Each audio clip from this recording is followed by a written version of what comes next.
Hello everyone! Welcome to another episode of your weekly dose of Terraform. My name is the same, Anton Babenko, and today we have kind of special episode. Well, we always have special episode, but this time it is really special because I have a lot of different type of content which I want to share with you guys.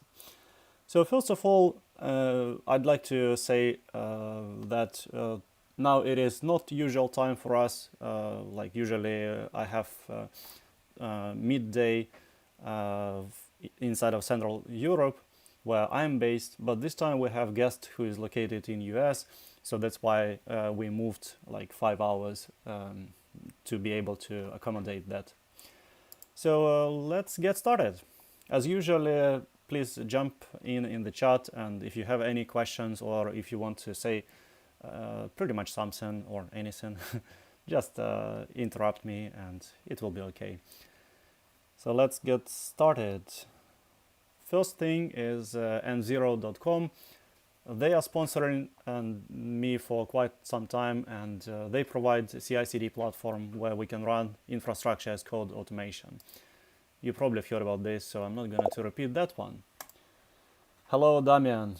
Damian is a AWS hero, and he's actually doing very similar things as I do, but he speaks Spanish. So I will put link to Damian's channel where you can learn about AWS in Spanish. And unfortunately, my Spanish is not so good still, so you have to listen to Damian. But yeah. Okay, so TerraTag is a product by M0, which is open source, and well, if you can see this small screenshot, I'm glad that you have such a good vision. I couldn't see this one, but I can read this one. So features of TerraTag is pretty much to control how you tag different type of resource, and then you can actually have pretty decent cost management, and overall you will be able to understand how your infrastructure is tagged and then how it is used. So you can check out TerraTag.io. They also published blog post like some time ago actually talking about how M0 can be integrated with Chekhov, and Chekhov actually I covered Chekhov together with Barak, who is CTO of the company behind Chekhov. I think it was one of the first episodes which I have recorded on this channel. So today we have Yoni, who is actually CEO of company who is also doing static code analysis tool for infrastructure as code. So it will be very interesting for many of us to understand what are the relation, how they're different, and so on. So let's move on to another great company. I'm really worried every time when I have to pronounce their name because their name is a little bit hard for me to say. So Cloudrails is a company who is specializing in FinOps as well as DevOps, and pretty much full stack software consulting company. They were founded more than 10 years ago, and they specialize in exactly the same things as I'm covering on this stream, which is AWS, HashiCorp, and so on. Manuel is CTO of the company, and he wrote a blog post talking about the story behind Docker provider, which he was writing and which he is maintaining still. He started in 2017, which was a long time ago. And if you are into this topic, feel free to go to Terraform provider Docker and see if there is anything for you where you can contribute, or maybe you can learn something from the code itself. I think it's a very active project and very easy to see how things are done and improve your understanding of Terraform as well. So another thing which I really kind of glad to share is that SecretHub is joining 1Password, and SecretHub is one of the companies I was talking approximately 1.5 years ago, maybe even 2 years ago, because their business was pretty cool, and I was really excited to see the early development when they were talking about machine secret automation. And when they announced their acquisition by 1Password, I was really happy that these guys will finally get their product to much bigger audience. And I'm sure that it will be very interesting kind of time ahead, and we will see how actually we can handle secrets inside of Terraform and actually not worry about them, that they're going to be ended up in state and then we have to do something with the state and so on. They have developed solution actually a long time ago, but it's not quite ready for mass market. So congrats on that to Mark and the whole team. 3 weeks ago, I think we had Stefan here at this show, and he was talking about driftctl, and he was explaining how things were designed, why they were designed this way. And during this stream, I actually provided several bugs or several improvements. Well, you can look on them differently. Is it feature or is it bug, right? We all know this funny story. So I mentioned a couple of those things and they fixed it. I think it was pretty interesting discussion overall. So if you want to know how your infrastructure drifted, go ahead and install this version, and I'm sure that you will learn something new and something helpful from that. Overall, being able to see how your infrastructure drifted is kind of important, right? I mean, you don't want to have bad configuration laying around and not controlled by your infrastructure as code. But at the same time, driftctl is one of like 3-4 companies I know doing similar things right now. So good luck to them, and thanks for mentioning. If you want to support me and if you want to join these awesome 18 sponsors of my work, you're welcome. You can go to github.com/sponsors and then /Anton Babenko. If you also like interested in some other participation, like being featured in some of my work, feel free to reach out to me as well. But I'm really thankful to all of these 18 people who are currently sponsors, plus, I don't know, maybe about 20 people who are supporting me through various different other channels, like mentioned here, or they just provide some other help to me. So thanks a lot to everyone who is supporting me. You know, live in Norway is kind of important to be able to enjoy life here, and life here is terribly expensive, so all kind of support is highly appreciated. Okay, so this was pretty much it. Now let's go to next thing here, which is conference. You see, I told you that I have a lot of announcements today. That's because actually it's springtime and conferences started, and a lot of pretty cool conferences which we unfortunately cannot have offline, but we still can enjoy them online. Though online conferences, well, this is just online conference, okay? They're not so good, I have to say, but anyway. So this is going to be 4th edition according to their logo, and it's going to be DevOpsDays Kyiv, which will be for 3 days next week. The schedule is pretty packed. It's going to be evenings in Central Europe, so most of the speakers are from US, or at least from this kind of area, so they prefer to have it in the evenings. You probably know Seth Vargo or Joe Beda, or a bunch of other people are definitely there, including my friend Nikolai Ansiferov, who is going to talk about infrastructure as code evolution as an Ignite talk. I will definitely be there and see what's new in this evolution. I know that he wanted to share this talk quite a few times, but due to COVID, he couldn't. So yeah, reach out to devopsdays.com.ua, and then you can go registration. I don't know if it's paid or not, but well, yeah, it is paid. You have to pay 0, which is good. So that's it about all announcements. And obviously you all know that Terraform 0.15 was released, and well, there is not much to say about it. I think it's just cool. Let's go on to Cloudrail. And the main subject of today is gonna to be this one. So Indeni is the name of the company, Cloudrail is the name of the product.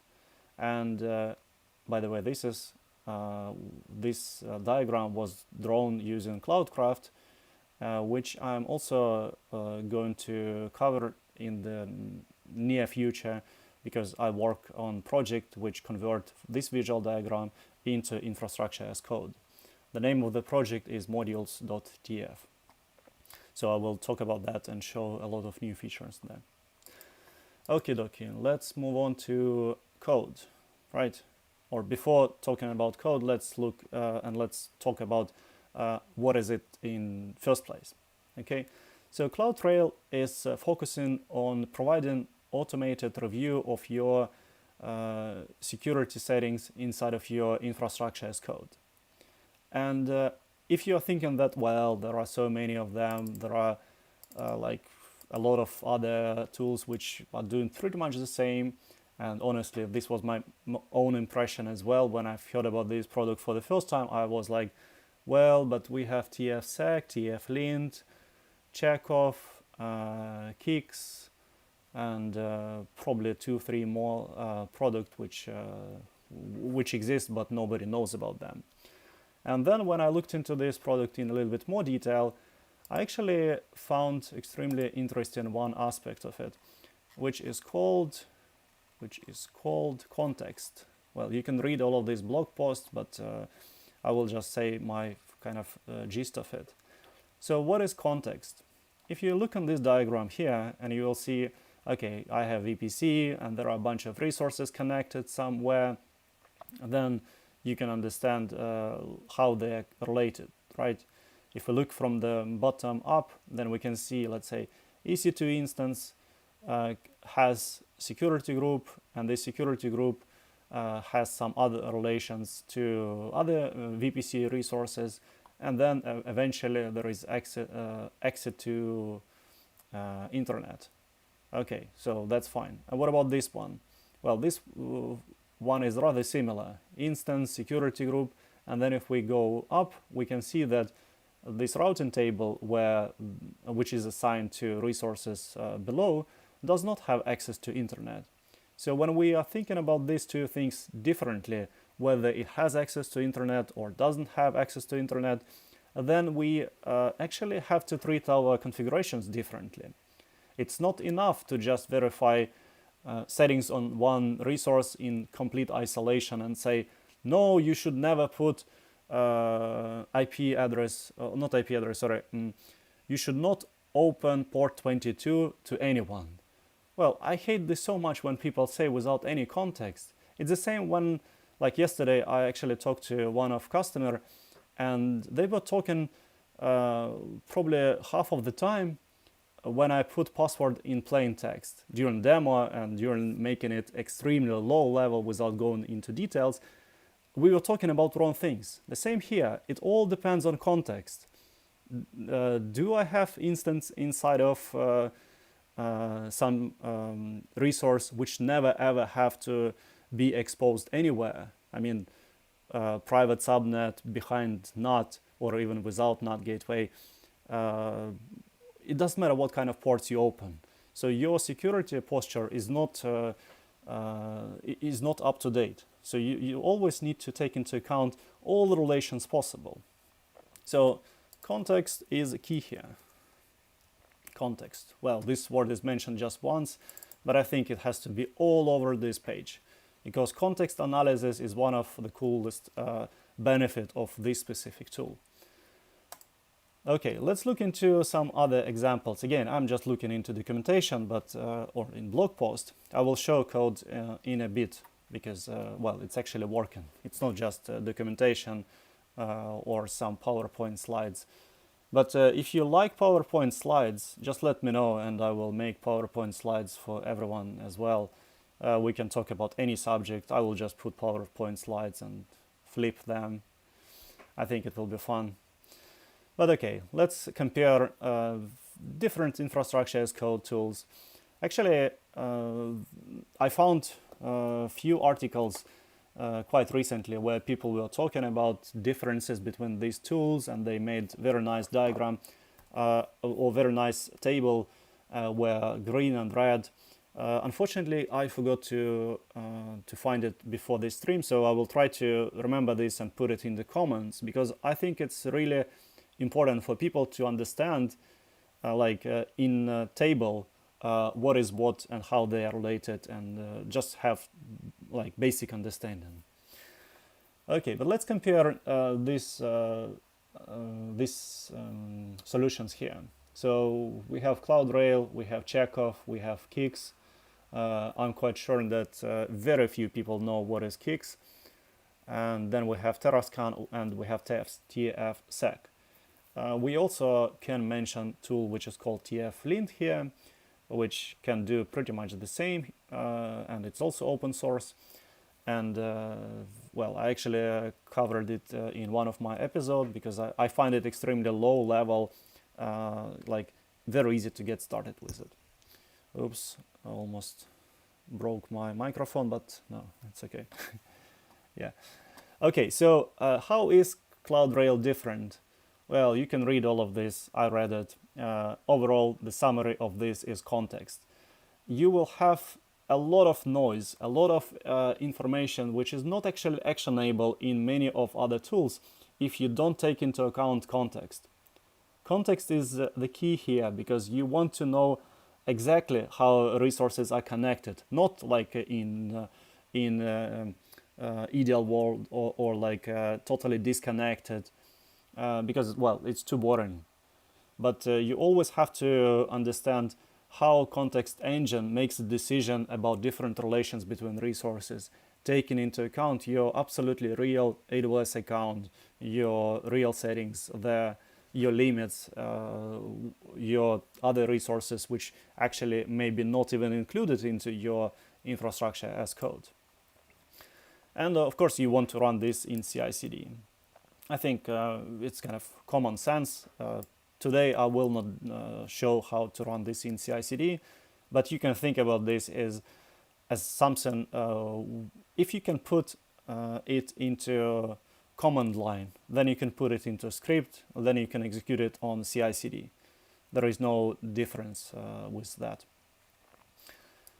Okay, and last thing which is relevant for the Cloudrail is actually the way how they handle the prioritization of issues, which is, to my mind, a little bit unique, or well, a little bit unique is just incorrect statement, but is actually unique to my mind. Because imagine the situation, you have large account, you have 10 developers, just for example, all of them wrote different code, everything break all the time, you have firefighting because, well, we have to do this, we have to fix something, we have to reply to users and so on. So it's constant firefighting all over. We all know how it feels, right? It's kind of always like this. And then you want to introduce a tool which will make your life easier. Okay, so you introduce this tool, you start it, and then you see that, okay, previously you didn't have any work related to security fixes which you have to do. And now after you plug in this tool, it says you have hundreds of different things which you have to fix. And okay, you may try to fix them like one by one, changing code, committing, and see how things are just decreasing. But at the same time, you will probably want to ship new features, right? So you will have to actually combine it, fixing existing security problems plus delivering new features.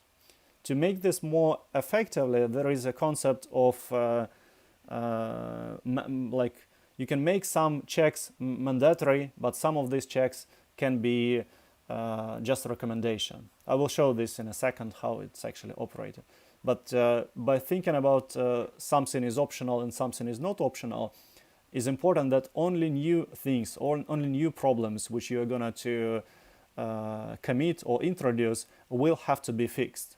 Everything what you had before will be marked as important, and you will have to pay attention to that, but it will not break your pipeline because exit code will be correct and your pipeline in general will continue to follow as you had it before.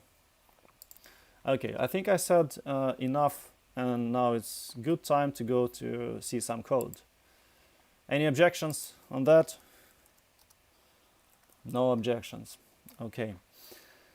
So I have created a bunch of files inside a folder Cloudrail, and well, it doesn't really matter what kind of things are here, but I can just explain that I made instance of something, then I made invocation to a bunch of serverless modules like event bridge, some API gateway, some other serverless resources, DynamoDB table, and so on. So all of this is created.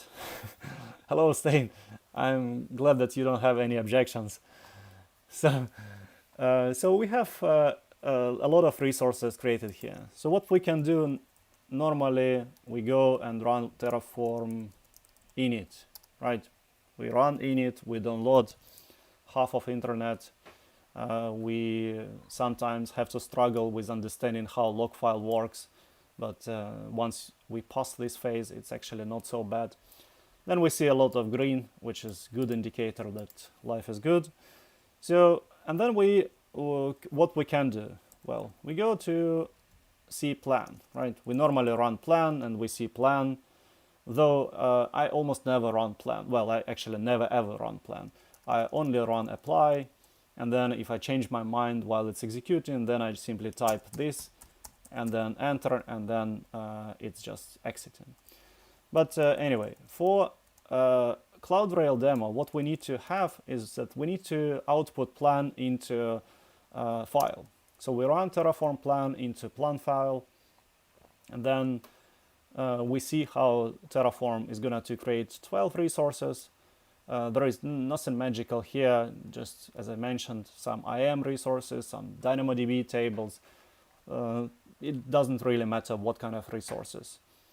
I think Cloudrail has pretty decent support for large amount of resources, and as you probably imagine, there are about 80% of people using instances, IAM, relational database service, and load balancers. It's cool to talk about serverless and all these new cool shiny technologies, but in reality, most enterprises are using something what has been developed 5 years ago. Majority of them. Some, of course, use newest technologies, but not everyone. So what we have now, we have created plan out. If I look into this file, it's a zip file which contains TF state, it contains binary plan, it contains Terraform configurations from here, and that's it. So now let's look into what is Cloudrail like. Oh, sorry, sometimes I say Cloudrail, but it's actually Cloudrail. Anyway, you get the point. So if I go to browser here, and if I go to Cloudrail app account, well, what you have to do, you have to click try Indeni and then sign up for Cloudrail. Then you will get account and you can have fun then. I already did this. So then I attached my AWS account, I provisioned my IAM role, so Cloudrail now has access to my AWS account, of course as read-only permission, because there is no need for Cloudrail to write anything in my account yet. So then I specify how to connect, and then Cloudrail explained to me what kind of commands I have to run. So I will increase font just in case it's not so obvious. But believe me, if I increase font so much, we still will not be able to read this one. Okay, that's important to understand. So we have to run one command to just download latest version of the CLI, because I'm running this in CLI mode. then I have to configure my container by providing this API key, which I get from this tab. And then I have to make this plan, and then I have to run Cloudrail to come up with evaluation of this. So I already did 4 steps, and now I have to do just this step. Okay, I can copy this command, but there are a few tricks which I have to do as well. So I will simply go to the browser and probably look into my history and then execute this command. So the only addition which I added here is that I need to pass environment variable because my Terraform code expected, and it's not part of plan itself. So if we look into a plan itself, what plan consists, it's pretty straightforward thing. I mean, it contains something what we actually need to execute it. But in this case, Cloudrail wants to have the whole zip archive together with the content of TF files. So now what is going on? This, well, hopefully it works now because you never know. But yes, it works. Yeah, I'm happy. Okay, so if I read these lines here, I think it will be kind of important to understand what's going on. If you attended the session where we talked with Stefan about driftctl, there were several points which I highlighted as encrypted. So error messages there were not very straightforward, or were a little bit kind of strange sometimes. So if I look into the output of this command, there are not many commands which I can run. So pretty much I provide my plan output into this container, and then this happens. So the main thing which is happening is that this plan is now transformed into something what Cloudrail is going to process. So it removes all sensitive information, and sensitive information here means information which is not going to be consumed in order to make decision regarding the violation of certain security aspects. So it's going to filter and process all this Terraform data, obfuscating IP addresses, just because if you had any IP addresses, there will be no IP addresses. Again, it's not going to send anything what you don't really want. So, and then we have a pretty good representation of what is inside of the file. You can see that like what kind of modules were used, what kind of resources were used, and so on. So there are just some information for you to see.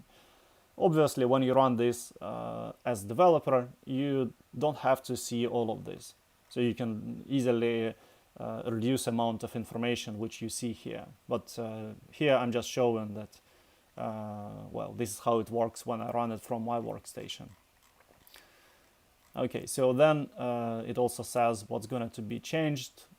Again, this information is present pretty much as is inside of Terraform plan. There is not much to talk about.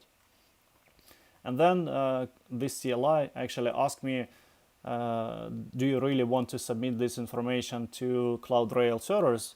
Well, I can see that there is nothing bad, and I say yes.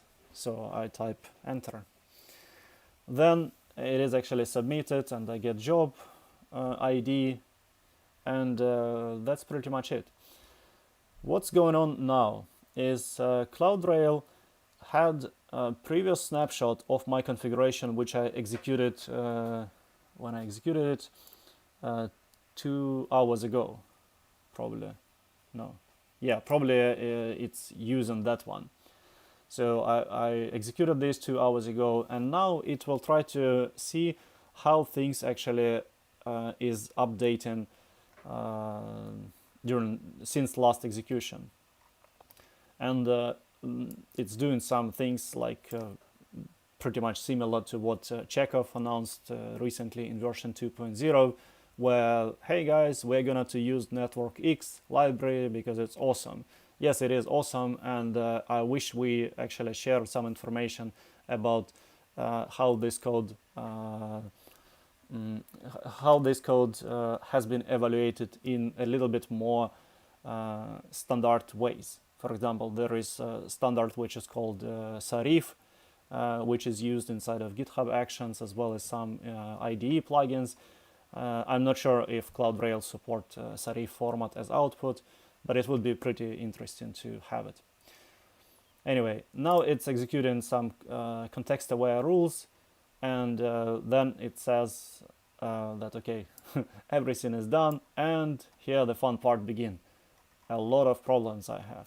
I have a lot of different issues, and you don't have to read all of them. You just have to be impressed by amount of things in 13 resources. Okay, and now let's read them. Let's read them and try to understand how things were actually investigated or kind of researched, or why they're actually issues. So let me find, let's see, I don't know which one to look. I think the easiest one would be ensure all resources that can be tagged have at least one tag. Well, sounds like a good rule. If you disagree, you can easily disable it. How you can disable it? Through Web UI. You will be able to provide some configuration file as YAML or as something else, but more about this probably later. So let's look into how these rules were evaluated. So we can see that each of these resources, it says 4 resources exposed, and then it lists all of resources exposed. And you can see this information, which is pretty important, right? If I tell you that module DynamoDB, blah, blah, blah, it may be not enough information for you, and you will ask like, hey, where this module was updated, or where I should be even looking. And there is an information where this has been discovered. It may be helpful for some situation. Then we can see that this resource was exposed, and the same resource was actually violating it. This is because this resource itself is making problem. There are no resources through which it became exposed, for example, because, well, as you can imagine, that tagging is assigned to individual resources most of the times. Though in Terraform AWS provider, you can specify some tags which will be exposed inside of all the resources, even without you putting them into configuration, which is a little bit tricky to handle in Terraform. But anyway, I don't even know how to handle it yet, but I have to figure out in VPC module. So exposed and violating resource, this is the same. And then evidence is human-friendly language sentence, which just says why this is a problem. Again, for tagging, it may be not so relevant, and you can see this quite easy. Let's see if I have more complicated things. Yeah, this is good. Ensure, oh yeah, this is my favorite actually. Why I didn't even start from this one. Yeah, look, you have instance, okay? Well, yes, I have instance. And it says the resource default not found. Okay, well, honestly, I don't know what it means, but not found in TF. Okay. Anyway, evidence is the most interesting part, is like insight into the engine of Cloudrail context engine. So evidence tell us the way how things were discovered and why this is actually a violation. So we can see that like you have to get used to this format. I have to say, this format was updated several times, and now I think it's pretty easy. But you still have to read from bottom to top sometimes. So let's read it like this. We have an instance, and what? Oh yeah, right. And it use default security group, because I didn't specify. Here is my code, actually, you can see. So I didn't specify security group to use, so it's gonna to use default security group. And by default, this security group allows all ports ranges. Well, that's how it is, right? Then it looks upwards, and it sees that subnet where this instance will be launched is gonna to be using this network ACL with this ID, which allows all port ranges. Again, this is default network ACL, which is the way it is. Then we look up and we see subnet routes traffic from instance to internet gateway. So Cloudrail was able to figure out that, hey, we actually have access to internet gateway. And then it looks into which subnet is going to be used for that. And then it also sees into what kind of internet gateway is attached, or whether internet gateway is attached to this subnet. Well, maybe in this case it would be easier to read from top to bottom, but I still find it useful to read actually from both directions, because this is just a confirmation of the evidence, but most likely you will have to fix it starting from the bottom. So you will have to find instance, you will have to find, okay, what is this one? What is security group? Maybe you have to update network ACL and so on. So yeah, again, this is one of example of evidence. I find it quite helpful. In other cases, my code is pretty straightforward. There is no big issues here. Sometimes you may have a lot of evidence, literally consistent of like 5 or 7 different hops, because your resources are interconnected, and you may not know about all of this yourself. For example, like in this case, you have an instance where you just specified absolute minimum things, which is instance type and Amazon machine image ID. That's it. And all network resources where to put this instance is taken into account by AWS itself. So this is going to help you. Maybe you will have some ideas about how to improve this format, so we'll have to see. Okay, let's look into the next thing here. So we have some things described. Also, by the way, there is remediation steps where we can just see, oh my God, what should I do? So remediation steps for tags is quite straightforward. Add tag section to the resource with at least one tag beyond the name tag. Well, common sense. Okay, let's make a little break here. We have a question from Peter. Sorry for interrupting, but I want to ask you, what do you think about TerraGrant? Well, first thing is that TerraGrant is written incorrectly, but second thing is that TerraGrant is necessary in many cases, but it depends what exactly you want to do. In some cases it can be overkill, but actually Cloudrail can support TerraGrant as well. So let's leave this question for later. And well, I made 2 episodes before talking about TerraGrant in details. I think it was more than 2 or maybe even 3 hours. I also made a lot of different talks where I used TerraGrant in the past, so you can go to channel and find at least these 2 talks are pretty helpful for many people. And I can see them as the most watched talks overall on my channel so far. So let's move on to next phase.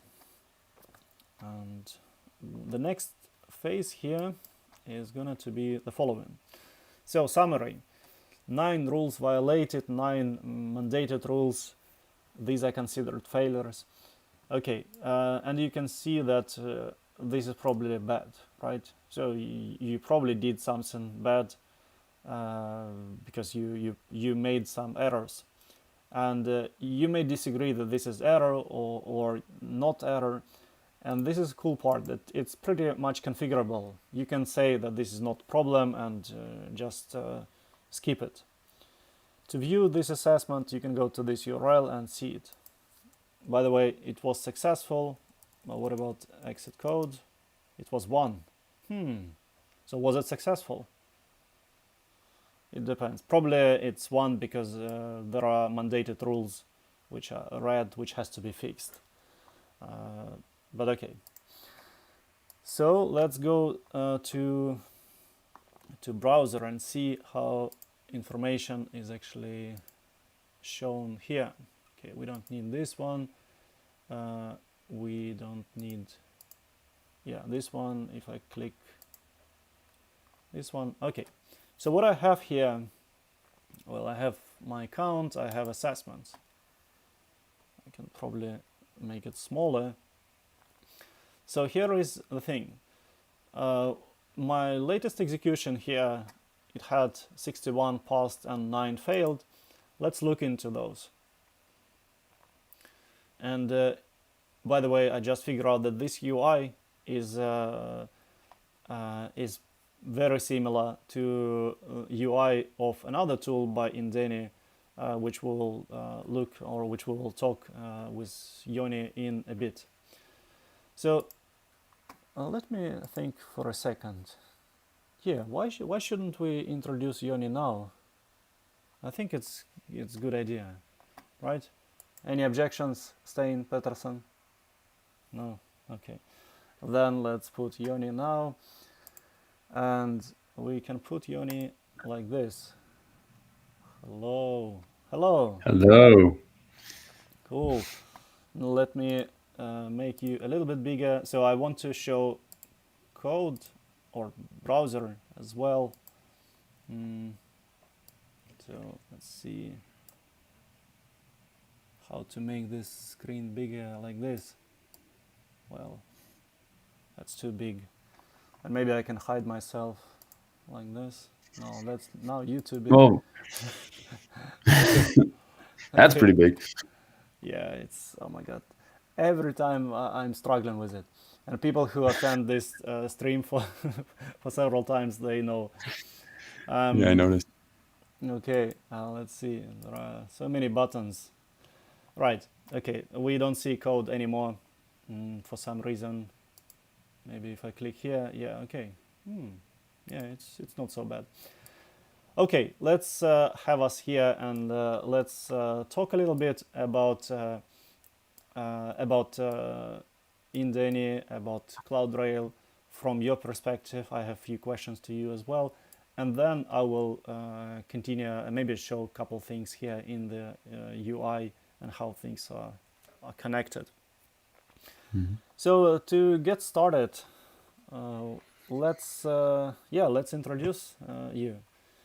So your name is Yoni, and then unpronounceable last name. But tell us something about yourself and Indeni and how is life. So my name is Yoni Leitersdorf. My full name actually is Yonadav Norman Leitersdorf. So if you want, I can complicate it further. It's enough.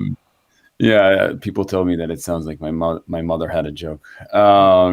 So I'm originally from Israel, and I currently live in California, here in the U.S. in the Bay Area, of course, tech and all that. My background is in coding, so I started coding at a pretty young age with Quick Basic, if any of you guys remember that, and then went through Turbo Pascal and Visual Basic and C and C++ and assembly and all that. So my background is in coding and in software development. And I've got 3 kids and a dog. That's cool. That's it.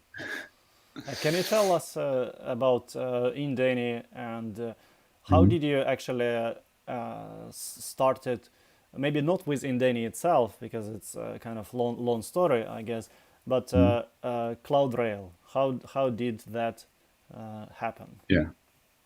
Yeah, so I'll kind of run through the background of Indeni. So I used to work at a company called Checkpoint, which is a firewall vendor. So if you think about, a lot of big companies use Checkpoint's firewall in their data centers, and some in their cloud now as well, what they call CloudGuard. And when I was working at Checkpoint, I saw that a lot of Checkpoint's customers needed help automating the operations of using Checkpoint firewalls and other firewalls as well. So I left Checkpoint and started Indeni. And at Indeni, we built an automation platform for security infrastructure. So it's a software that is used by companies all over the world, really big companies, airlines, credit card issuers, big banks.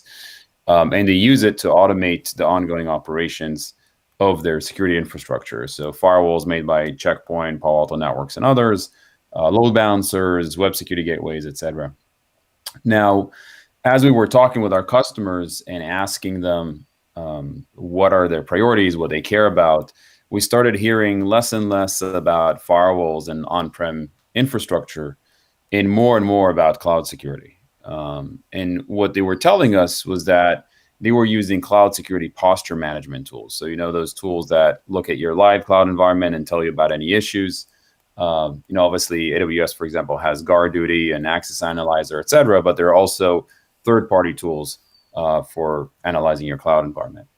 And what these customers were telling us was that these tools were nice, but it was very hard to fix issues that were found by these tools. So if you think about it, you download a tool or you sign up for a SaaS and you add your AWS account to it, and then it finds 50 different issues, right? Your S3 bucket is wrong, your EC2s are misconfigured, et cetera.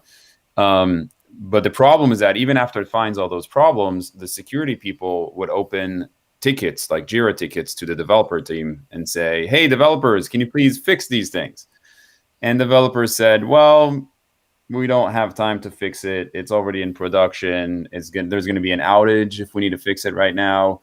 We're not going to do it. So that has become a repeating problem in a lot of organizations where they're using cloud security posture management. It's finding it problems, but nobody's doing anything about it because the development team doesn't have time to deal with it. So now we're seeing infrastructure as code, Terraform becoming a big thing, CloudFormation, ARM, Project Bicep if you're in, more of an Azure guy, and that is opening an amazing opportunity. Oh, you're not. Yeah. So that opens an amazing opportunity to do security analysis in infrastructure as code. So you can find security problems and other problems before the resources get provisioned in the cloud environment. So that's a huge thing and a huge opportunity. And I really believe that cloud security is going to shift almost entirely to shift left to within the CI pipeline and within the development process. Sorry to interrupt you. Let me make a shameless plug immediately here and show this one. I just need to move us a little bit. So this is, how to make us smaller somewhere here. So this is gonna to be my shameless plug. Talking about shift left, shift right, or stay on the same place or do nothing. It depends how you call it. I often think that people misunderstand what does shift left means. It's the same buzzword in most of discussion which I attend as multi-cloud. But the essence, from what I understand, is that these kind of questions has to be solved faster and easier. So when problem arise, we have to solve it somehow. How we call it, shift left, shift right, or shift nowhere, it depends. So for those who are watching now, I know there are 9 people watching right now. So please go to this page. Well, I'm not going to read it to you now.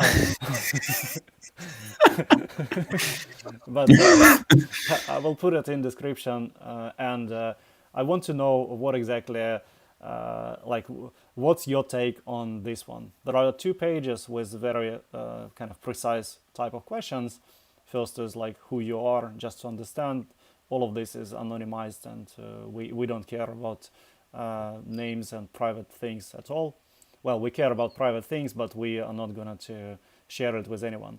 And then if you go next, well, if I would answer this one more time, then the second question is actually questions about how you deal with this, like how is it working in your environment.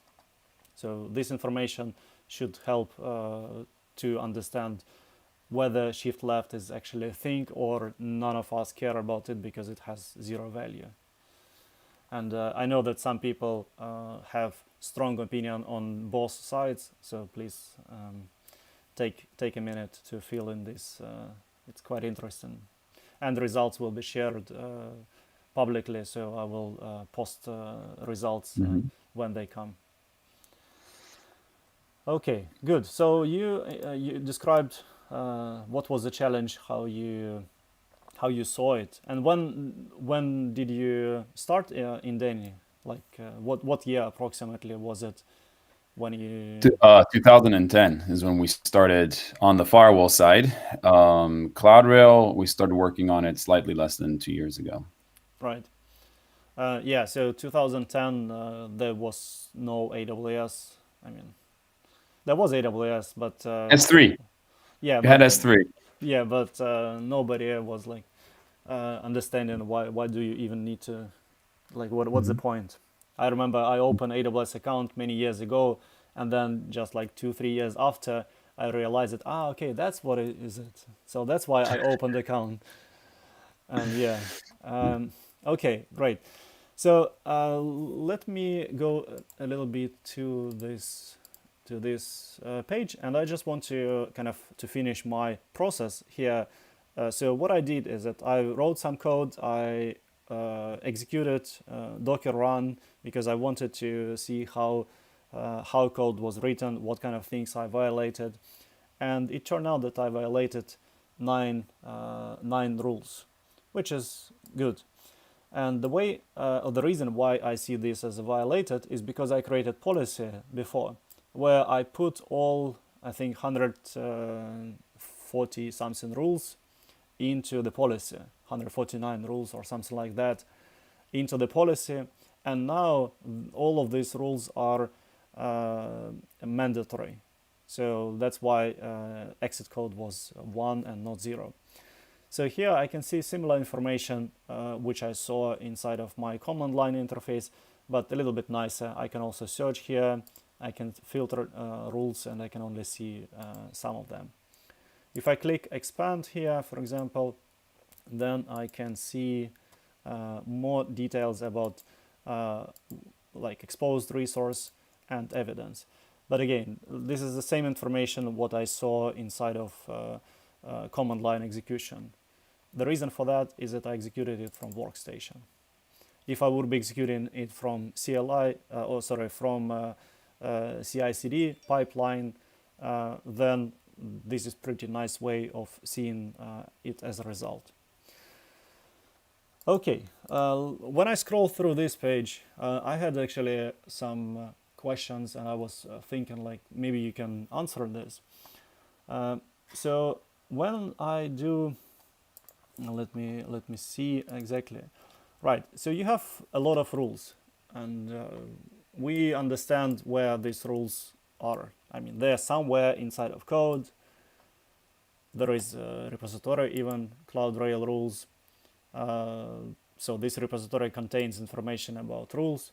And for people who are familiar with Chekhov, well, you can see Chekhov here, but I'm not going to click there, even if I want to click there, but I will click on types.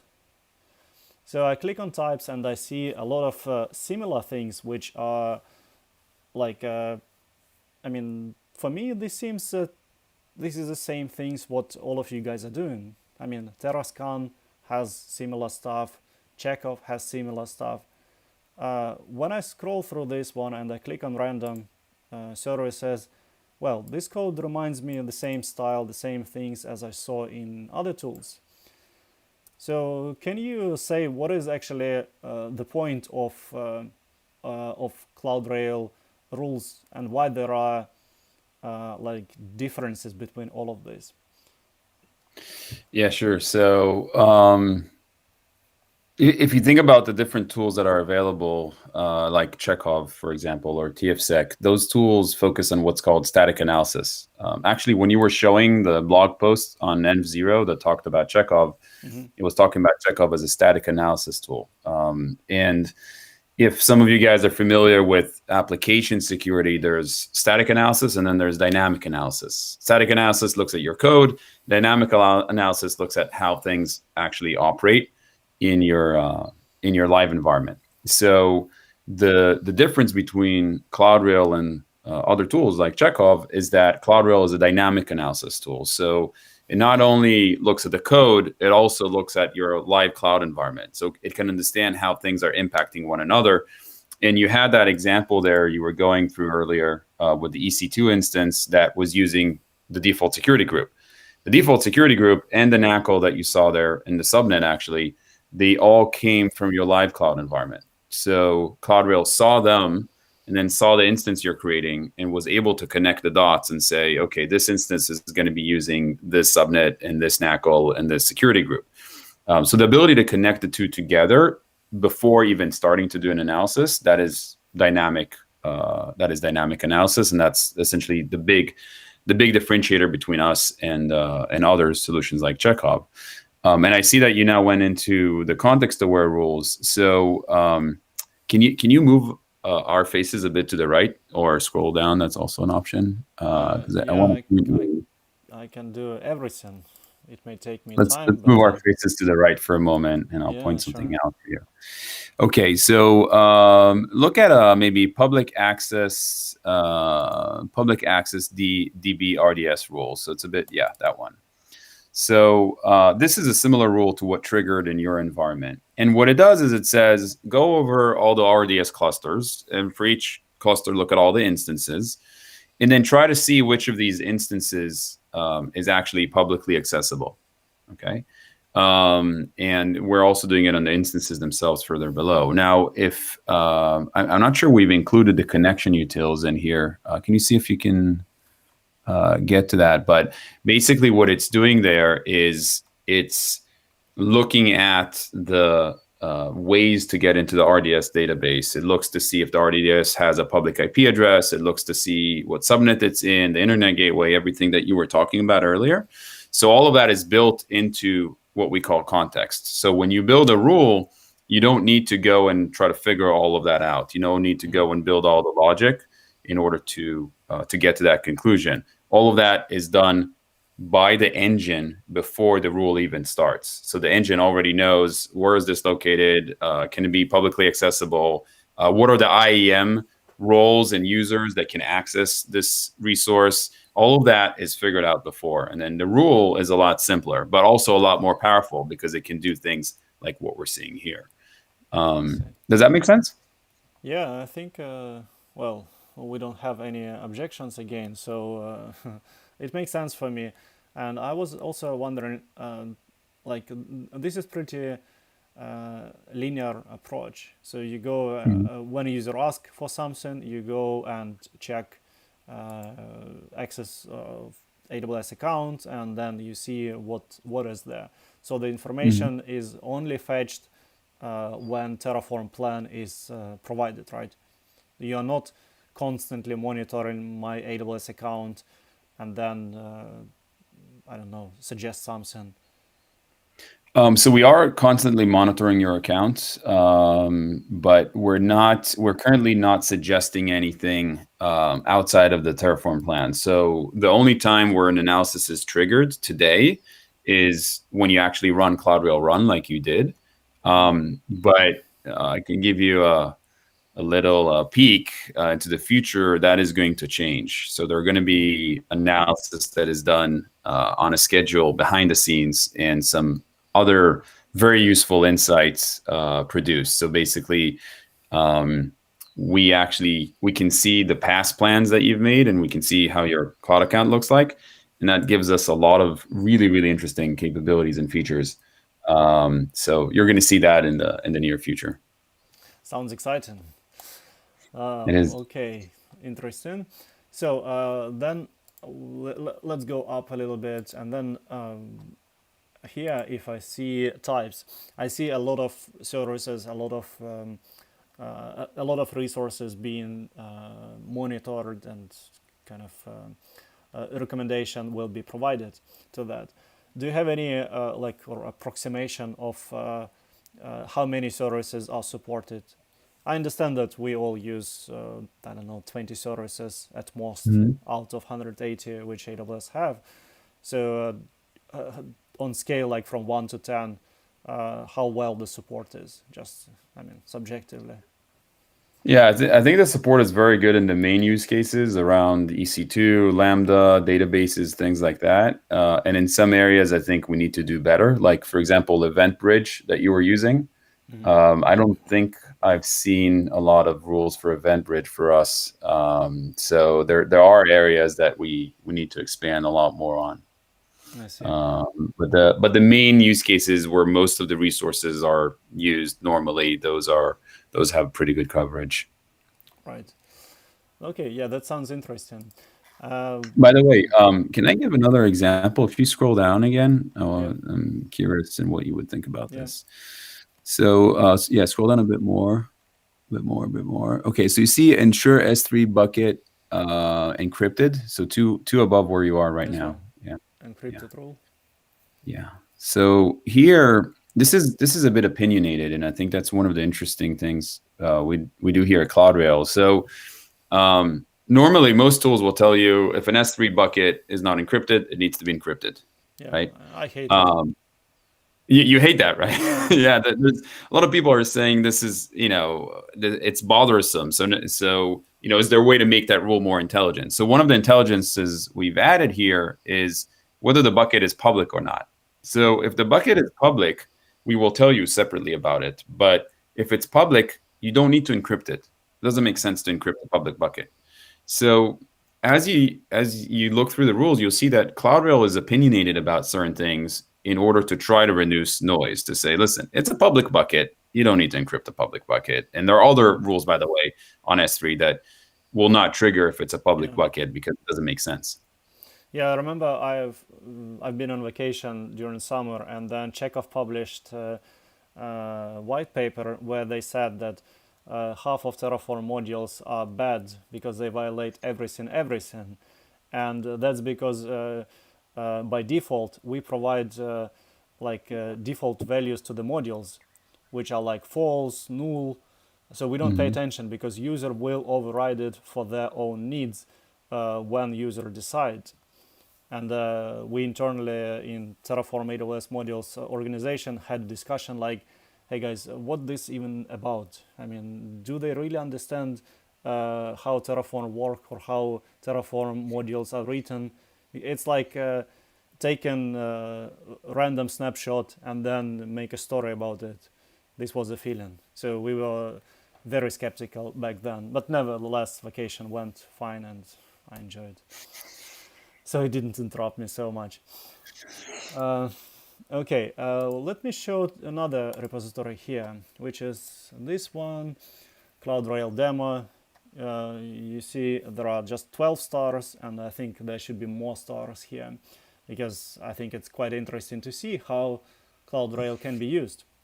So where I went probably to test, and then AWS Terraform, and then I saw a lot of interesting things here. Of course, there is run all tool.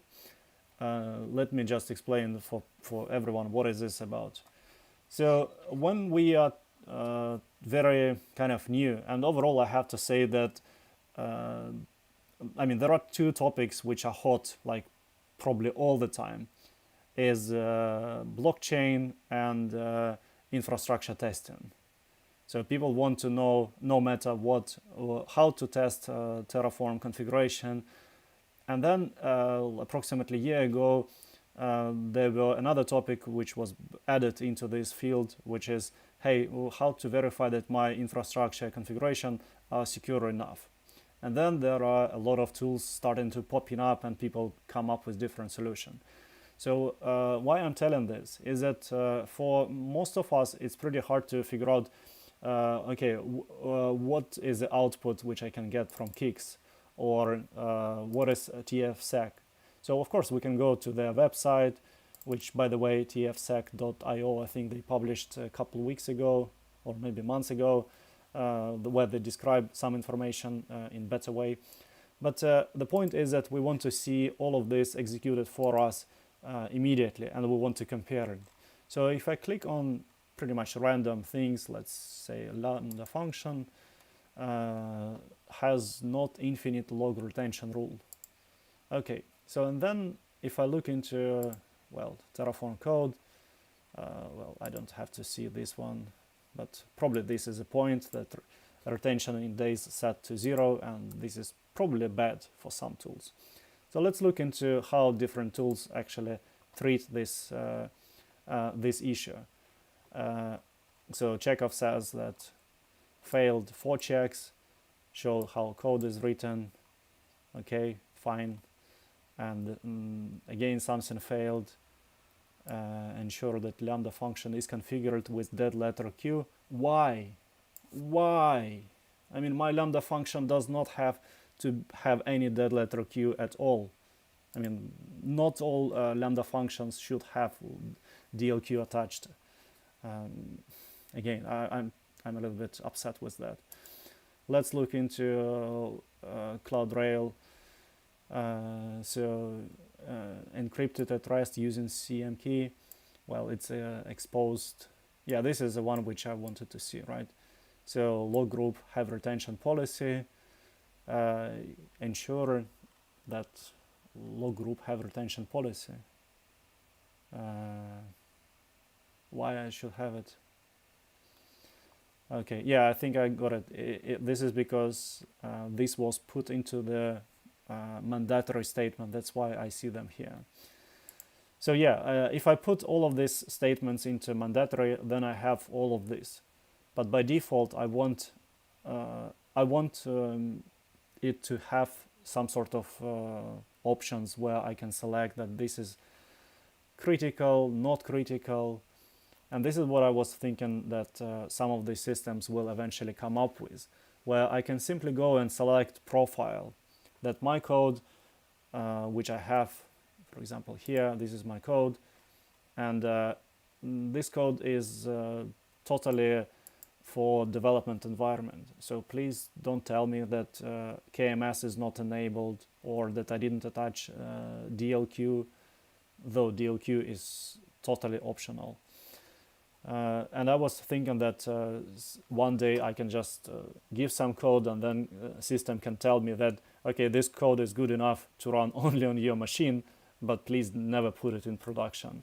Something like this. I think it would be very helpful, and we can just adjust it to certain degree.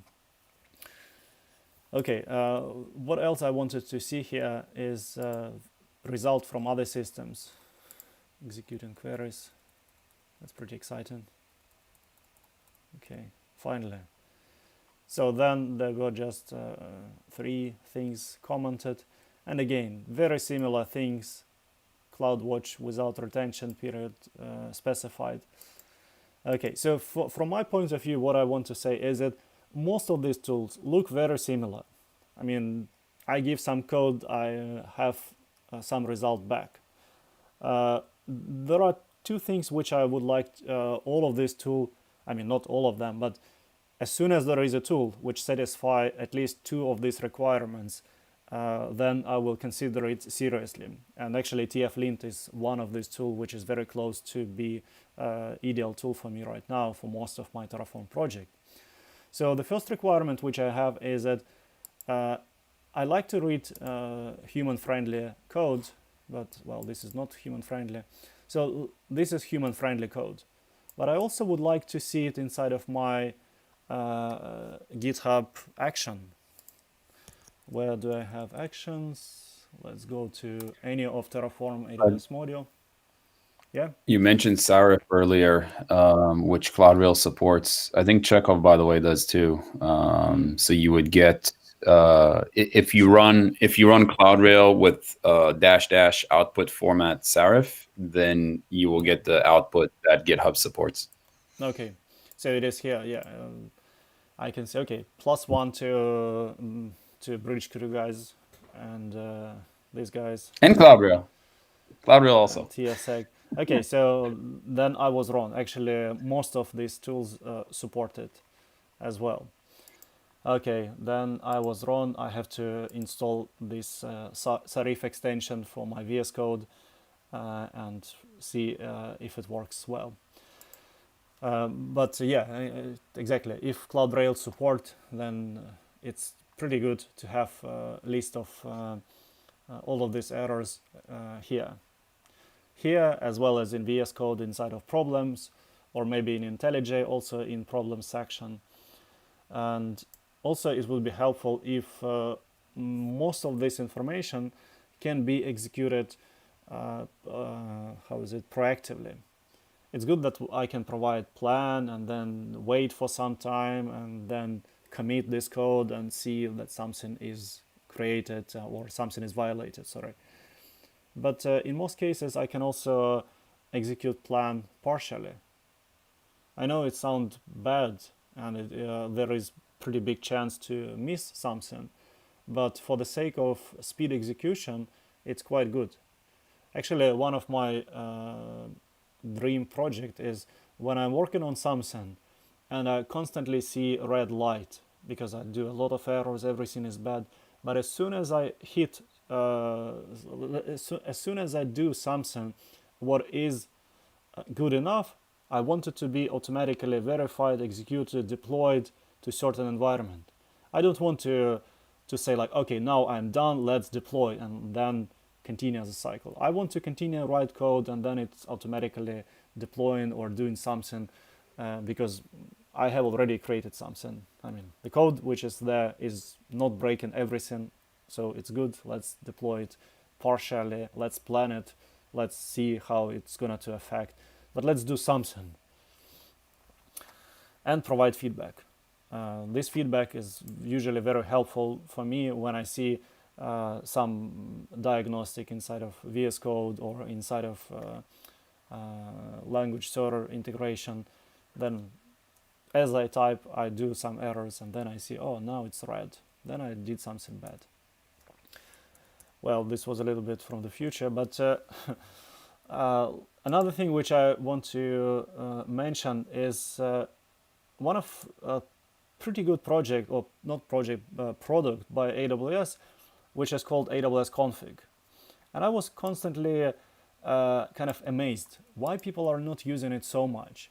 And then I was amazed again when I discovered several years ago conformance packs. Well, conformance packs is great. I want to say that please make my code to be how to say, not compatible, but to fit certain guardrails. Well, I'm a bit lost in terminology here, but conformance pack is a collection of AWS rules, and in most cases it will be much better quality if we do a little bit more opinionated stuff and we tell users that for example, we see that you have instance here, how about making this instance secure?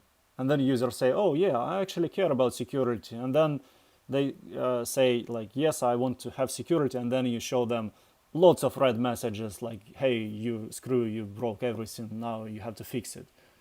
Something like this. It would be very helpful for user to understand that, oh, there are not just low-level things which I need to go, because even now where I have to configure it, it's a little bit tedious. I have to read all of these rules, or even more. If I go to my policy and then select this rule one by one, I can easily spend the whole day just by reading each of these policy and thinking like, is this really important for me? Well, it's important, but in some conditions, and then it's definitely going to the rabbit hole for the whole day. All I want is just saying, like, I'm thinking about production, and by the way, at the end of the life of this project, we need to pass some CIS, what was it, 1.3 benchmark. That's it. Okay, we know already what you need to do, so we will gradually put you to that direction. I like when, well, actually I dislike when different products compare themselves by amount of rules. It's like we have I don't like that either. I think Chekhov is leading that we have something like 500 rules. Well, Yeah. I mean, if it's so, then okay, I can make another rule for that one. I mean, I can rewrite this into 5 different rules quite easily. Yeah, I agree with you 100%. We try to actually bake a few different rules into one rule. So the other way around from what normally is done in the industry, because we think that, as a user, you don't want to deal with so many rules. Yeah. You want to have less rules, more focused, and if multiple logics are related, then just have them in one place instead of all over the place. So I agree with you 100% that competing on the number of rules is. But it's gonna it's not. It's going to be hard to sell, because there are still people who say like, oh, more bigger, then it's better. I'm quite sure. I mean, I know a couple companies who say like, well, they just go to summary page where it says 500 versus 200. Of course, 500 is better. And I know what you mean. My perspective, I kind of put it on another way. I say, okay, where do we want to go? How can this help us? And my ultimate goal is to reach some sort of compliance, which is CIS, which is predefined set of things which has to be done. And that's something what I'm really kind of willing to be able to select, where I go to, let's say, my account or project, it doesn't matter, and I say that, hey, set up all of these rules and policies so that it's towards CIS, for example, benchmark. And then I can simply just think about this, and for me it will be much better kind of time spent than going around and see how well detailed you thought about all rules independently.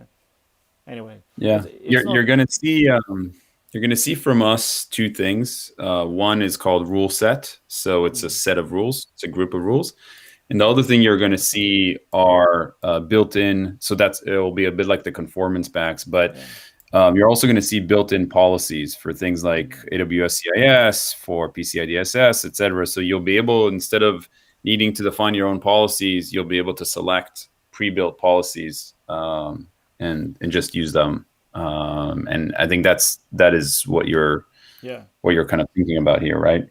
Yeah, absolutely.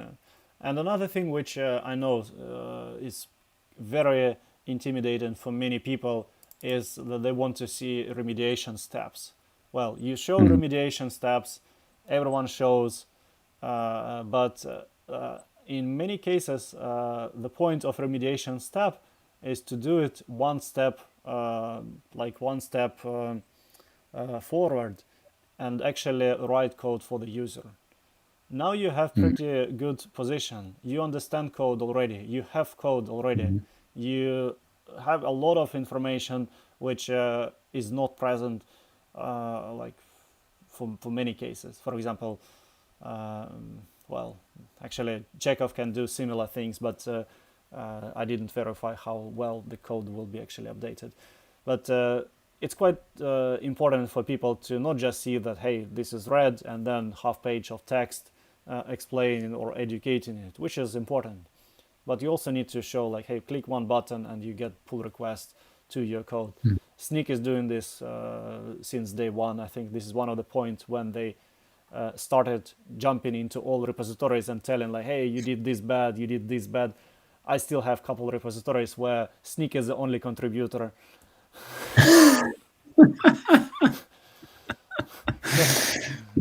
That makes Yeah. sense. Okay, let's wrap up this stream. I think it was pretty much all what I wanted to cover. Yeah, the very last point which I want to make in regards to Cloudrail, like usage experience, is we um, we like to put configuration somewhere. It can be YAML, it can be API. For some people, it can be Terraform provider. I mean, you cannot control what people want, but it has to be something else than clicking in UI. I guess you have some sort of API, right? Yeah, yeah. There's a full API, but we've received already quite a number of requests to be able to describe the policy in YAML and Mm-hmm. some of the configuration. So you'd be able to, there's a desire. We need to think about how to do that, especially when there's the API as well. But we've started hearing that more and more. Cool. Yeah. So this is my pretty much only advice from DevOps engineer, so-called DevOps engineer, who writes a lot of YAML. I don't want to click in anywhere and select something. I understand that if you started working on this project just as you said, like less than 2 years ago, uh, I definitely see that it's probably not on the top of the list still, but it's important to have it. Okay. Yeah, I agree. Do you have any other things which you want to show us, maybe, or tell us?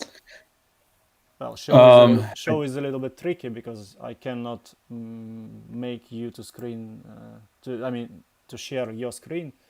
So, but I can go to any page you want, or Well, I think the main thing, the main way that Cloudrail gets used is in CI. Earlier you were showing the exit code that Cloudrail gave you, and it was exit code 1. And as you said, it was because you had mandated rules that were violating.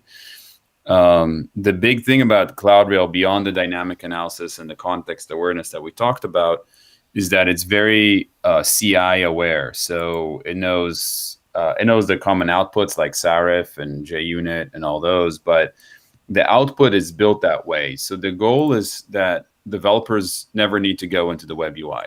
So once you deploy Cloudrail into your CI, our expectation is that developers can see violations in CI. So if any of the mandated rules were violated and there was an issue, it will stop the pipeline and the output will be JUnit or Sarif or whatever it may be. And the developer gets a notification that says, this is the violation and this is what you need to do to fix it. And then the developer just looks at that and just fixes the problem, pushes a new commit, and the pipeline runs again. That's how Cloudrail is used in most cases. You said I can't share my screen because I could show examples, but for example, we use Cloudrail, but for our own cloud account. But basically, that's the main way of consuming Cloudrail. Once you've configured it, you've set your policy, you've added accounts and all that. The main way to use Cloudrail is actually through the CI. So you never open the web UI. You just interact with Jenkins or Circle CI or whatever CI platform you're using for your Terraform. Yeah, right. Well, yeah, this is just a limitation of the tool which I'm using to share my screen. I cannot click somewhere to give you permission to share. There is no way. But yeah, that's unfortunate. Yeah, no, I don't see this option at all. Okay, yeah, sounds like good stuff, and very few people kind of ask question today. But if anyone watch it later, they can reach out to Cloudrail or Indeni, and and they can even ask me. Yeah. Mm-hmm. Yeah. So and thank you very much for having Cloudrail, having myself here today. I appreciate it very much. it's fun. Thanks for accepting. Not everyone wants to show the product because they think that I will say something strange, but well, that's how I am. I think feedback is important. I think talking to your users is important. It's a lot of fun to build Cloudrail because we work with users all the time. And, we talk with people who actually build Terraform code and actually run into problems and use the product. And it's a lot of fun. People just, we add people to our Slack workspace. We can interact with them directly. So I got to tell you, building Cloudrail is a lot of fun for all of us. That sounds like a dream stuff where you have fun by doing useful things. Yes. Okay. Exactly. Then thanks everyone who attended this stream, and let's see it like this. Yeah. So thanks everyone for attending this stream, and remember to subscribe or do whatever you need on YouTube. You all know what to do. And I just want to say last thing for 7 people who are still watching this is that in next episode, or maybe in episode in a week or 2, I will have what I will have. Well, I forgot what I will have actually, but it will be related to Terraform provider, I think. Well, I wanted to say something smart, but I forgot. Sorry, guys. Anyway, stay tuned, subscribe, click on notification bell to be able to see when I start this stuff. And yes, I'm glad that you like this episode. And thank you, Max, for watching this. You're the only person who is watching this on Twitch. And hopefully to see your episode as well in the future. On this note, thanks everyone, and see you next time.